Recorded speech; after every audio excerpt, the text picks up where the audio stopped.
안녕하십니까. 박은탁TV 오늘 5번째 방송 시작하겠습니다.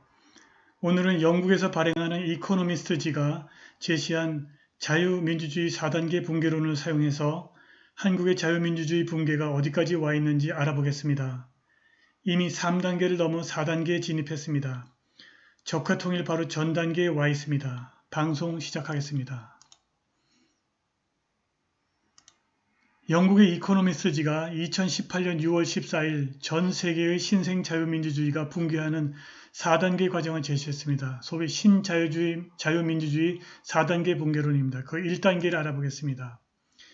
이 1단계에서는 현상 유지에 대한 그리고 종종 정권을 잡은 자유주의 엘리트에 대한 대중의 원한이 다가옵니다. 헝가리에서는 사람들이 금융위기에 의해 악전고투를 했고 독일로 향하는 시리아 통가 난민 집단 때문에 공포에 떨었습니다. 터키의 경건한 무슬림 다수는 세속적 엘리트에 의해서 무시당하는 느낌을 받았습니다. 한국 자유민주주의 붕괴 1단계 알아보겠습니다. 2016년 10월 종편방송 JTBC가 최순실이 국정농단에 사용했다는 태블릿 PC를 공개하면서 모든 언론이 박근혜 대통령과 최순실의 국정농단 사건을 본격적으로 다루기 시작했고 JTBC의 국정농단 사건 보도에 대중의 원한이 들끓기 시작했고 광화문 광장에서 박근혜 대통령의 하야를 촉구하는 촛불 시위가 시작되었습니다. 신생 자유민주주의 4단계 붕괴론에서 2단계입니다. 여기서는 미래의 강력자가 화가 잔뜩 치면 유권자들의 비난할 적을 찾아줍니다. 푸틴은 러시아를 모욕하는 서방의 음모에 관해서 이야기했습니다. 베네수엘라 대통령 니콜라스 마두로는 미국이 베네수엘라 곤경의 원인이라고 비난했습니다. 헝가리 총리 빅토르 오르반은 조지 소로스가 헝가리 공경의 원인이라고 비난했습니다.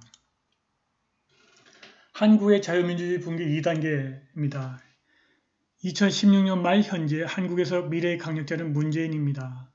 문재인과 그의 추종 세력이 화가 난 유권자가 비난할 대상으로 박근혜 대통령과 최순실, 개명한 최소원을 지목했습니다. 세월호 사건에 적절하게 대처하지 않았다는 것에서부터 온가지 혐의와 의혹을 부풀려서 박근혜 대통령에게 덧붙였습니다. 신생 자유민주주의 4단계 붕괴론 중 3단계입니다. 이 3단계에서는 강력자가 공포 또는 불만을 이용해서 권력을 잡은 후에 자유언론, 공평한 사법체제, 그리고 자유민주주의의 자유 부분을 형성하는 다른 제도들을 모두 국민의 적을 물리친다는 명분으로 쪼아 없애버립니다. 그들은 불법 행위를 다루는 정직한 판사를 고발하고 그들을 꼭두각시로 대체하거나 또는 독립적 TV방송국의 세무조사원을 보내서 그들이 소유자에게 매각을 강요합니다. 이것이 비자유주의 민주주의 단계인데 여기서는 개인의 권리와 법에 의한 지배가 훼손되지만 그러나 강력자가 여전히 민주주의자인 척할 수 있는데 왜냐하면 그들이 다소간 자유로운 선거에서 이기기 때문입니다. 그러나 이것은 궁극적으로 마지막 4단계로 가기 위한 수순일 뿐입니다. 한국의 자유주의 붕괴 3단계입니다. 국회가 박근혜 대통령 탄핵을 가결했고 헌법재판소가 박근혜 대통령을 파면했고 문재인이 2017년 5월 9일 대통령으로 당선되었습니다.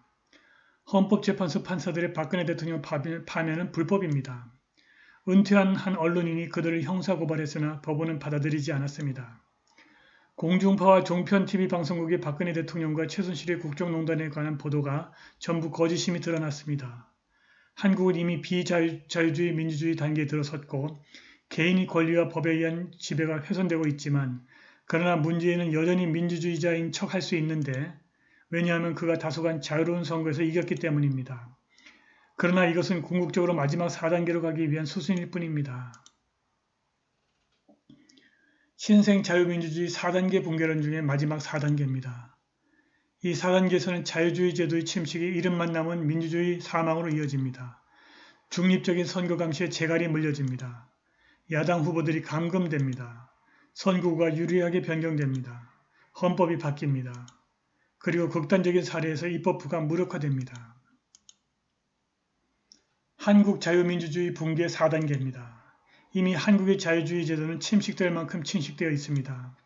법원이 불공정하고 언론이 거짓 보도를 일삼습니다.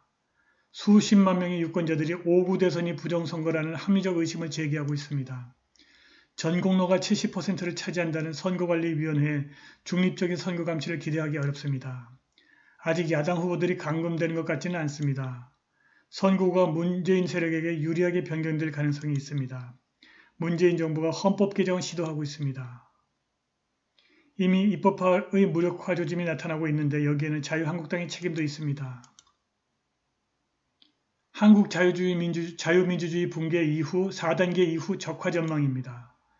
만일 현재 집권 세력이 장기 집권에 성공한다면 한국의 자유민주주의가 북한의 인민민주주의로 대체되어 적화될 것입니다. 청와대를 장악한 세력이 북한의 인민민주주의를 추종한다는 강력한 증거가 도처에 깔려 있습니다. 8월 24일에 있을 박근혜 대통령과 최소한의 2심 판결이 분수령이 될 전망은 희박합니다.